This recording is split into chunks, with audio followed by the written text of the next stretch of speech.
CJMS Radio 128. Rebonjour à tous, que vous soyez de l'Estrie, de Québec ou de Montréal. C'est la dernière demi-heure de questions de vie, mais pas la moindre, je vous assure. J'ai un petit livre devant moi qui s'appelle Planimenu. C'est plate d'entendre parler de bouffe et de livres de recettes, mais changer son alimentation, qui veut savoir s'il mange convenablement ou qui veut planifier des menus. Personne n'a le temps maintenant de cuisiner vraiment d'une façon très élaborée. Ça s'appelle Planimenu. C'est une planification des repas de la théorie à la pratique. C'est absolument génial.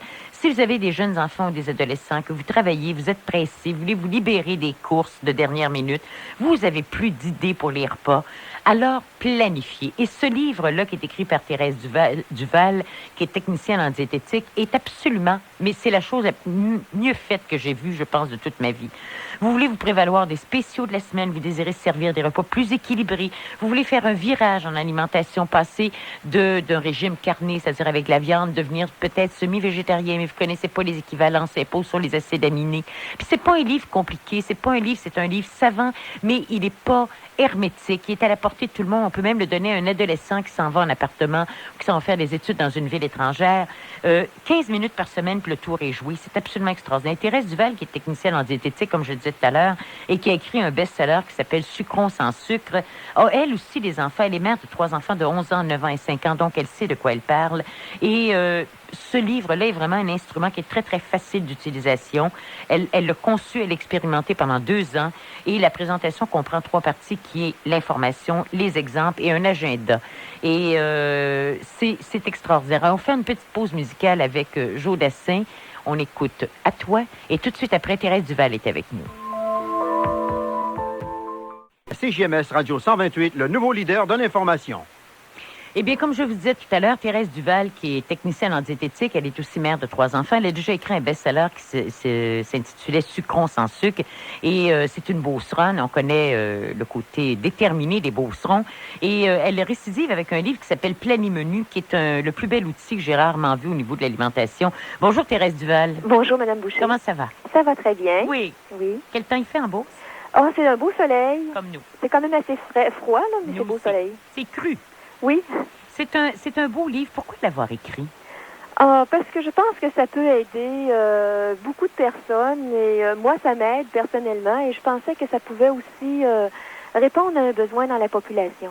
Vous donnez beaucoup de trucs, c'est-à-dire que vous expliquez comment réduire les sucres concentrés, comment utiliser les fibres, des choses qu'on ne sait pas finalement. C'est ça, c'est des choses, je pense que j'ai essayé de reprendre beaucoup d'informations nutritionnelles qu'on va retrouver peut-être dans des gros bouquins. Mm-hmm. Alors, j'ai voulu le rendre accessible à la plupart des gens. Et le livre est aussi un agenda, c'est-à-dire qu'on peut noter tous les jours ce qu'on mange. Oui, c'est ça. C'est-à-dire que c'est une planification. Vous dites 15 minutes par semaine, vous êtes sûre? J'ai dit minimum 15 minutes. Okay. Ça veut dire que peut-être au début, ça peut nous prendre plus de temps. Je me dis, au début, il faut quand même s'habituer tranquillement. Je pense qu'il faut se prendre en douceur parce que des gens ont beaucoup peur parfois de la planification. C'est comme si c'était rigide. Alors, je pense qu'il faut quand même s'habituer à ça. Et après ça, on s'aperçoit qu'il y a quand même beaucoup de fruits là, au niveau de l'économie de temps, d'énergie. On devient beaucoup plus efficace. Il y a une économie d'argent aussi. Sûrement, parce qu'on jette moins, j'imagine.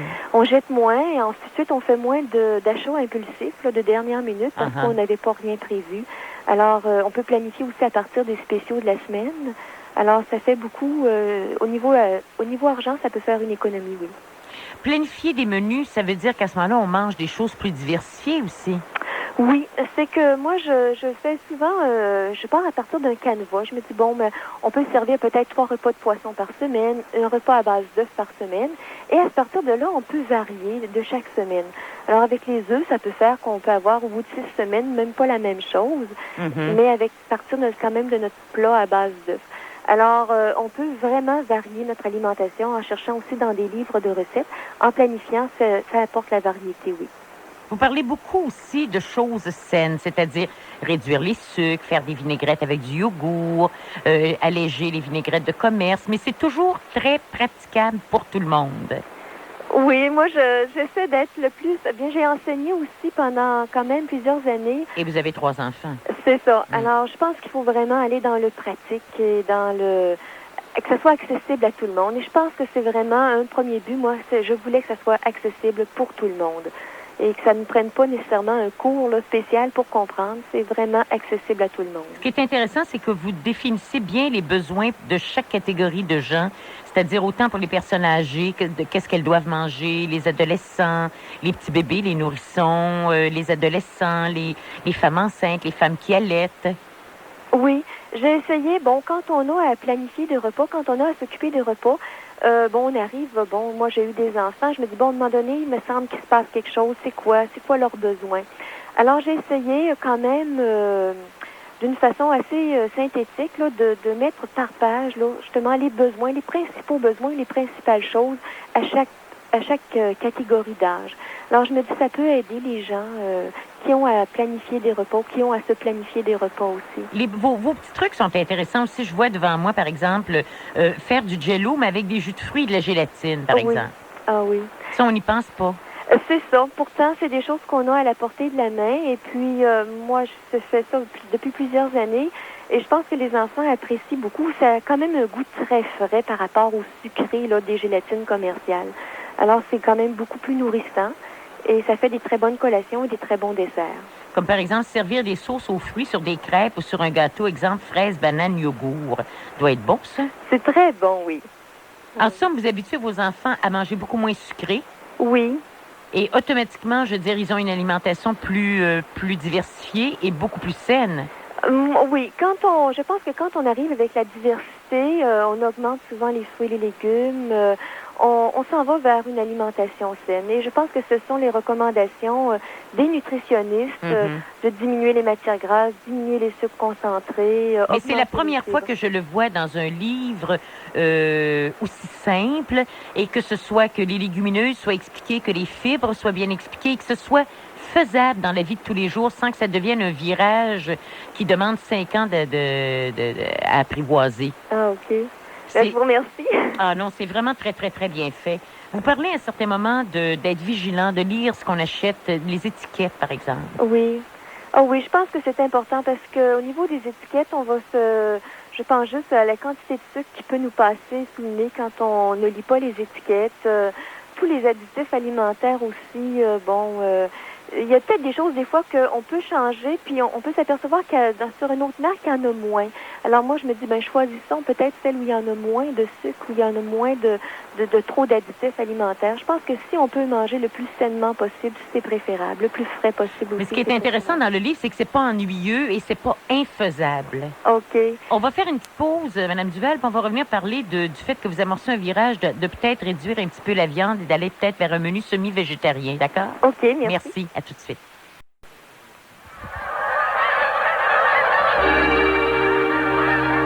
Jean-Paul Riopelle.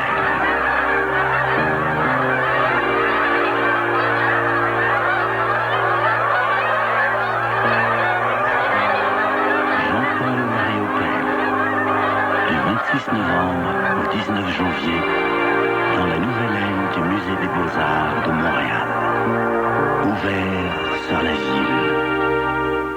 Aujourd'hui, à Droit de réplique, on parle de taxes avec Yves Séguin, fiscaliste et ex-ministre du Revenu. Dès 14h à CJMS Radio 128, le nouveau leader de l'information.